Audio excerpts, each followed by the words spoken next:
کہ مومن کی عزت کریے، دولت کے نشے میں نہ رہیے. یہ نبی نے بتایا حدیث میں.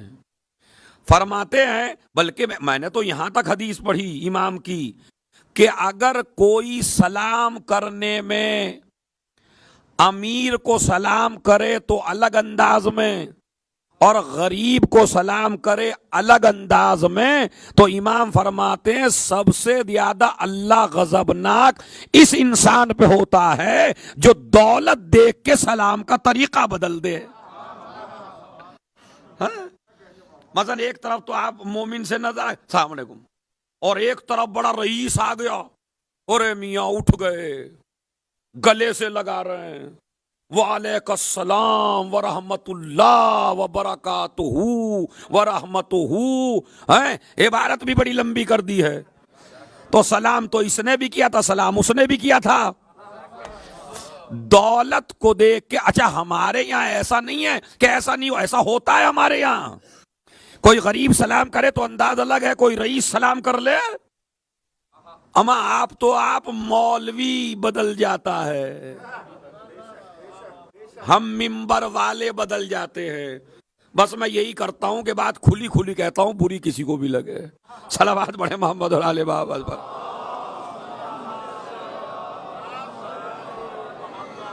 آپ کے انداز میں فرق آئے نہ آئے مگر ہمارے آ جاتا ہے. حالانکہ انہیں سوچنا چاہیے دولت مند کوئی دینے والا نہیں ہے. رسول اللہ کے سامنے رسول اللہ کا محاضرہ ہو رہا ہے اور رسول بیان کر رہے ہیں واعظ و نصیحت، اور رسول کے سامنے صحابہ بیٹھے ہوئے ہیں، اور ایک آدمی چادر بچھا کے بیٹھ گیا، رئیس آدمی چادر بچھا کے بیٹھ گیا. اب جیسے ہی چادر بچھا کے بیٹھا تو اب جب واعظ و نصیحت ہو رہا ہے تو ایک غریب آ گیا. غریب آیا تو اس نے اپنی چادر کو سمیٹ لیا. مولوی ہوتا تو چپ رہ جاتا، نبی تھے تو خاموش نہ رہے. جبین رسالت پہ پسینہ آ گیا، لال ہو گئی، سرخ ہو گئی پیشانی. خبردار، تم نے کیا حرکت کی؟ یہ تم نے اپنی چادر کو کیوں سمیٹ لیا؟ کیا اس گمان سے کہ تیری دولت اس کے پاس چلی جائے گی، یا اس گمان سے کہ اس کی غربت تجھ تک آ جائے گی؟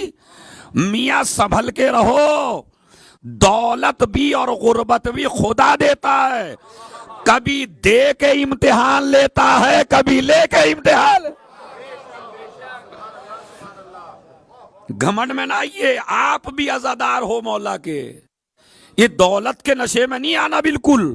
ایک مرتبہ جبین رسالت پر جب غصے کے آثار ظاہر ہو گئے اور نبی ناراض ہو گئے تو ایک مرتبہ کہنے لگا، یا نبی اللہ معافی چاہتا ہوں.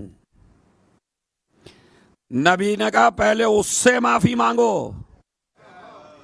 جملہ تو میں نے پہنچا دیا، اگر آپ تک پہنچ جاتا یہ تو آپ کا انداز ہی الگ بن جاتا.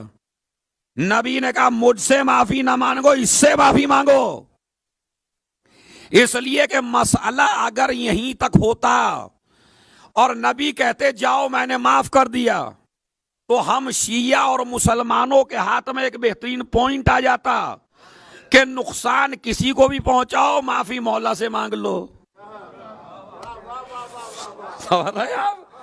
یہ پوائنٹ نوٹ کریے آپ بھی اپنی ڈائریوں میں. مثلا میں ستا کے تو گیا شارجہ میں ایک مومن کو، اور اس کا میں نے 1,00,000 روپے ضبط کر لیا، اور اس کے بعد کربلا زیارت کو چلا گیا اور کہنے لگا مولا مجھے معاف کر دیجئے. تو اگر رسول معاف کر دیتے تو مجرموں کو جرم کرنے کا بہترین موقع مل جاتا کہ غلطی کسی کی شان میں کرو اور معافی اللہ اور رسول سے جا کے مانگ لو.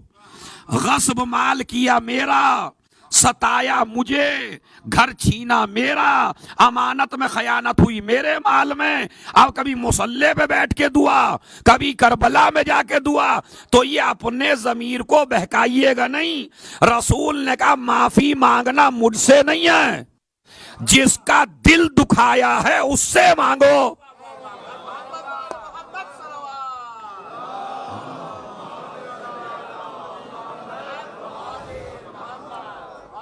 بھائی بات سمجھ رہے ہیں آپ؟ خدا کی قسم بڑا موقع مل جاتا تو رسول نے کہا اس سے معافی مانگو.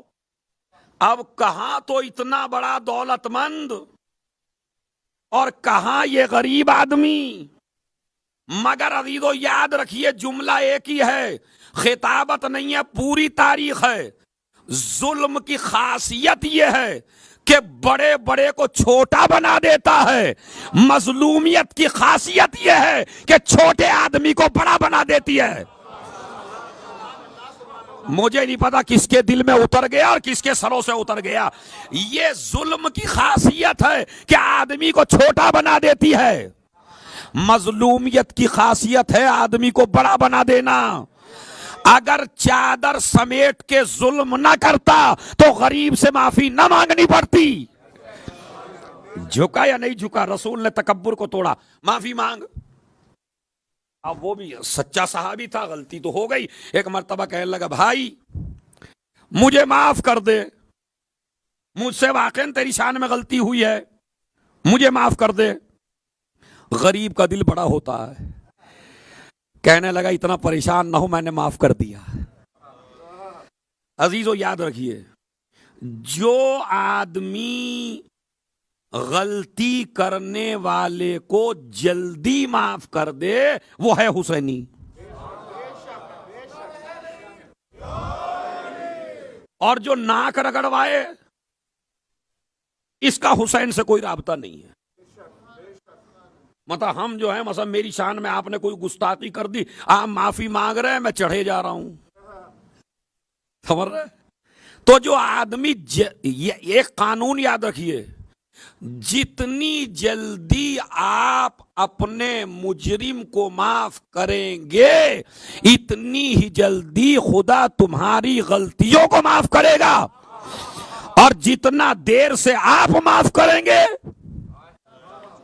اتنا ہی دیر سے خدا تمہیں معاف کرے گا. اب اگر چاہتے ہو جلدی معاف کرے تو اپنے خطا کار کو جلدی سے جلدی معاف کر دیا کرو. اس نے کہا بھائی میں نے معاف کر دیا. ایک مرتبہ مطمئن نہیں ہوا معافی مانگنے والا، کہنے لگا یا نبی اللہ یہ گھمنڈ آیا تھا دولت کی وجہ سے، میں چاہتا ہوں کہ آدھی دولت اس کو دے دوں. اما یہ بھی بہت اچھا آدمی تھا واقعا، ورنہ اگر ہمیں کچھ دینا پڑ جائے نا تو ہم کہیں گے یار معافی وافی کچھ نہیں ہے بھائی. انہوں نے کہا آدھی دولت میری اس کے نام کر دیجئے.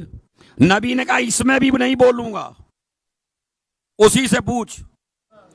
ایک مرتبہ اس سے کہا بھائی آدھی دولت تجھے دے رہا ہوں، کہا معاف کر دیا مگر دولت نہیں لوں گا. اس نے کہا بھائی دولت کیوں نہیں لینا؟ نبی نے کہا کیوں نہیں لینا چاہتا؟ جملہ ایک ہی ہے غریب کا، پتا کیا ہے؟ یا رسول اللہ جو دولت اتنا دماغ خراب کر دے کہ آپ کے ادب کا بھی لحاظ نہ رہے